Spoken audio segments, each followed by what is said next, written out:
hits or anything. So what do we have up next? I believe Raito and Taternator. Yeah. Another couple of interesting characters coming on. We recently saw Raito versus BMC. Really close set. Yep, he went Lucina and SD'd. That was definitely a bit of a pressure builder. Yeah, for Raito, especially with how close Game 3 was. But now we got Taternator, the master of the junior. Yep. Recently PR'd. PR number 16? 18. 18. Okay. Oh yeah, 16 is Dynamo. Yeah. Alright. So we're just waiting for the... Okay, so they have to put in their names. Oh, one thing I've appreciated while commentating this weekend is that the downtime for ARMS is a lot longer than it is for Smash. Because Smash is just plug in and play, but for ARMS, it's... you got to do a lot of setup, don't you? It's sync it, and then plug in, and then set controls, and then play. So it's all definitely a lot longer. So that was one thing I appreciate about Smash. But once Smash comes to the Switch, we're gonna see a lot of different things, I feel. All right. So before going to the match, how do you think this matchup is going to go between Junior and that one, the dog? The dog. I feel like it would be, in theory, I feel like it would be similar to how Bowser Jr. fights against Villager. It's just that the wall of projectiles affects Bowser Jr. more because that's how he plays in neutral, you know, with the side cart and everything like that. So I feel that Can is able to... the Can and the Gunman, I think, are going to deny a lot of things that Taternator wants to do. At the same time, though, Duck Hunt can't land, so once Taternator is actually able to get something to happen, he might be able to like just up air him to like 80, and then it's like an even game. So who knows? Yeah. But one more thing to think about is Duck Hunt has way more useful projectiles than Bowser Jr. does. He pretty much only has the Koopaling, and then Bowser Jr. just has to throw himself at Duck Hunt, so that also could be a problem with landing and getting in, especially with the kind of defense that Raito can put on. Oh, and I see that Raito accidentally let himself blow up because he was holding Mecha Koopa, I think. So you do have to Z-drop it first and then grab it again so to make sure that it doesn't explode in your hand. Right. Oh, but great jump over the Koopaling. Said, yeah, no, I'm not going to get hit by that. Yep. I like that from Raito. He wasn't sure about the dare from Taternator, so he wasn't sure if it was going to cross up or not, so he decided to just roll away, get out of there, rather than try and challenge it. Yeah, I'm really liking these neutral jumps over the Koopaling that Raito has been putting out, and these wall affairs right now. Oh no, and still able to set up the Can, yeah. Alright, and that seems to be, that's another thing I forgot to consider, was that the Mecha Koopa can definitely be intercepted by the Can by just, you know, sitting there. So that's definitely something to consider as well. The mere existence. Alright, the Clay Toss, not able to do anything. Wall Gunman, just a lot of pressure coming on from Raito, and you know, Taternator still has to commit to doing something, so that's going to look difficult. And yeah, we're seeing this from Raito. Every time he has the opportunity to punish the startup lag on the Mecha Koopa, he's just able to get a pretty big punish. Right. I feel like Tater is spending a little too much time trying to put out his Koopaling and start his offense. He's kind of almost auto-piloting that instead of maybe trying to mix it up and run in. Yeah. Because Raito just called him out basically every time for it. One thing that Taternator is amazing at, though, is survivability. Oh my gosh, survivability. he took the stock. And the reversal that this man can put out. Yeah, it can definitely bring things back, especially with one good up B into a hammer. That's all it takes, man. Yeah, he took the stock, but still, he took the stock first, and now we have a dead even game. Yeah. Great stuff to Tater. He's playing. He's like, I maybe looked like I'm down, but no, you gotta pay a little more attention to that. Yeah. I feel like as a player that's where you play something like Bowser Jr., you do have to have a lot of mental fortitude to be able to do well with the character. And I like that what he did there. He used the side B cart. It had enough startup to elicit a reaction out of Raito, so then he was able to catch the jump out of it because of all the options you could do out of side cart. So very smart from Taternator, just being able to pressure into forcing his opponent to doing options. Oh, back air? Back air's going to take it.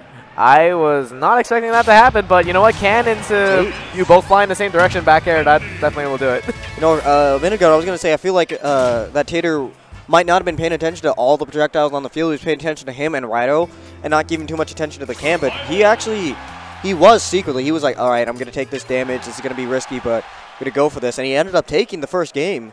Mm-hmm. Yeah, so Taternator up a game. I'm not as impressed as I should sound, just because Taternator has had a history of beating a lot of Japanese players at these MSMs. The most recent one I remember was that he beat Abadango one time. Oh, he did? Yeah. Oh, I remember that. Yeah, so I'm used to this at this point from Taternator. Well, Taternator beat this guy. Oh, yeah, no, that totally makes sense. Yeah. Well, only in SoCal. Alrighty, here we go. Oh, boy, that's not too good, but actually able to reverse that. Get a couple hammers in there. Up throw, up air, the useless cannonball move in the game, yeah. Yeah, one of the contestants for worst move in the game. Yeah.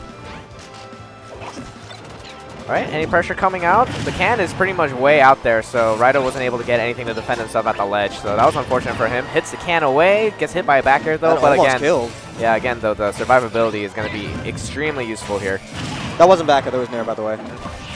Oh yeah, yeah. Oh, still gonna take that though.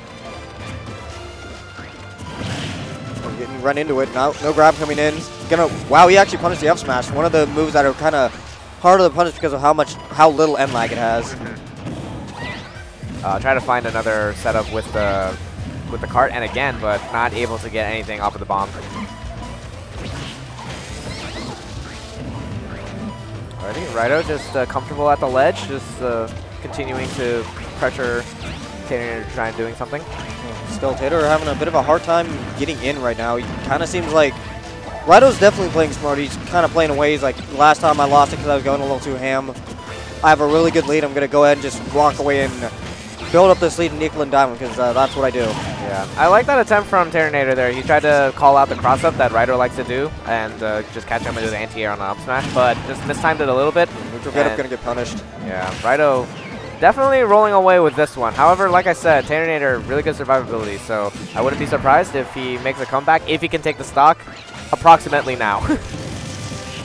No tech coming in, actually. Yeah, approximately now. Good. Yeah, this is about the time when Tater gets one of his BS combos. Yeah. All he needs to do is up air him 6 times, and then it's pretty much an even game. Oh yeah, all he just needs to get like one side beam, then start his up air chains. Yeah. Especially on Battlefield, he's gonna get a lot of air dodges to the ground and just like he's gonna look like Cloud, but without even with the damage output actually. Yeah. I'd like to talk about how Raito was pressuring Taternator there earlier, where the can was going in the same direction as Taternator wanted to go, like that right there. He was able to pressure Taternator to be hesitant from doing what he wanted to do to get away from the ledge, and so he was losing his stock because of it. Yeah. So Raito gonna take that pretty low 1 stock. He didn't give Taternator to do the chance to do the one thing he likes to do. Yeah. It was on Triplast 2, which is a stage that he relatively likes. Yeah. But I guess Raito liked it more, so that's why he counterpicked him here. We'll see what he goes for game 3. I think, okay, so Lilat, actually. Okay, sure.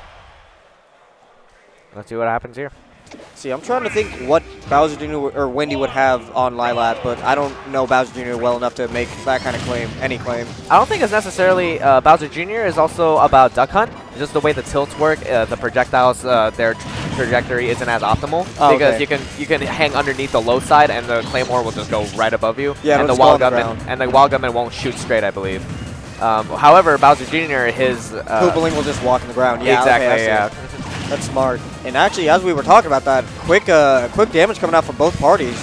Oh, wow. Just able to get right in his face the side B card.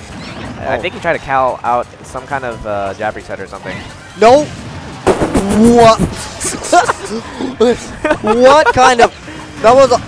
That was almost a Lilat into just Taternator with such a good reversal right now. Yeah, they just gave us a quick Lilat sampler there. It's like, okay, you can get stuck underneath the ledge, and then projectiles can force you into a weird stage spike, and then, yeah, you're dead. Yeah, no, definitely. Even the Tech Masters probably wouldn't have tech that. It seems like Raito doesn't really know this matchup as well as he would need to. Yeah, but that's really big for Taternator. He's up a stock, and he has plenty of rage to work with. Hit the can away, so he's able to elicit a little bit more pressure. And yeah, like I said, this is big for Taternator. Oh, did you see that bounce? He tried to delay the explosion a bit so that he had enough time to maybe try and get something out of it, but not quite. Yeah, I've actually seen a lot of that on Raito's Twitter. No stage spike coming in. The can just hit him. It didn't even explode on him. That was really weird. That was, yeah, that was interesting. Yeah. Well, right now, Taternator could actually pull off this upside if he gets an up B into a hammer. Yeah. Oh, get the hammer away from me. Get that. Yeah. That's another thing that I think that Taternator likes about the stage is that with the side cart, you can go underneath and delay your recovery very well, and shark underneath with the hammer, so it makes people very hesitant to try and actually ledge trap Bowser Jr. Yeah, he, like, all of Raito's ledge trap kind of disappeared as soon as he sharked that away. That was so good. But right now, Raito's probably going to start trying to mount one of his, like, really big offense to bring this back. So kind of retreating back into a defensive standpoint. So let's see what happens. Yeah, hit the can away, but Raito just hits it back. Man, this is looking a little bit more difficult to Raito. You see he's trying to commit to doing something, but Taternator is able to try and get these pokes in, and then once he realizes he's not going to get anything, he just fades back and it forces Raito to reset back to neutral and continue another attempt. Yeah, this is starting to turn into a nail biter. Raito's getting at a percent where he could lose. All right, let's see what he does. Oh, picks up the Mecha Koopa. Not able to get anything out of it, though. Taternator is playing on top of his game right now. Hammer? Oh, yeah, no, we're going to live that. Raito's DI is so good. This is a nail biter. All SoCal is rooting for him right now. Oh, whoa, that was some kind of roll read, but I think he was trying to catch that from Raito. Not able to get anything so far, but again, 97%. That's a really big percent for Taternator to have Raito Oh, trying to get the spin out. I think Tater's kind of going for this kill a little too much, and he's kind of letting his lead slip away a little bit. Yeah. But again, this is getting really big. Yeah, like I said, at this percent, he can pretty much go for... Oh my God. No! He didn't go for the up B, and he's going to go for the forward smash. He tried to punch safe, though. Gets hit by the Mecha Koopa. He's just going to fly back to the ledge. What's the ledge trap going to be? Nope, we're letting him back. Throw the Mecha Koopa. He's stuck at the ledge. Wild Gunman, like I said, a little bit less reliable on Lilat, but he's still able to pressure him to shield. Now we got Raito with the ledge control. Chipping him in a little bit. And up smash from either player going to take it. No, oh, he's not able to get the up air, though. Duck has a bad character. Oh, man, okay. the back air not enough. A lot of pressure from the can. Oh, my God. How does he recover? What's he going to do? That's a regrab. Oh, no, rebound is high. It's going to attack for Raito. Win it. Got to catch him on the recovery. He cannot. What even percents? Close box. No, he's against the up air. Does it. Taternator is in semis. All of SoCal is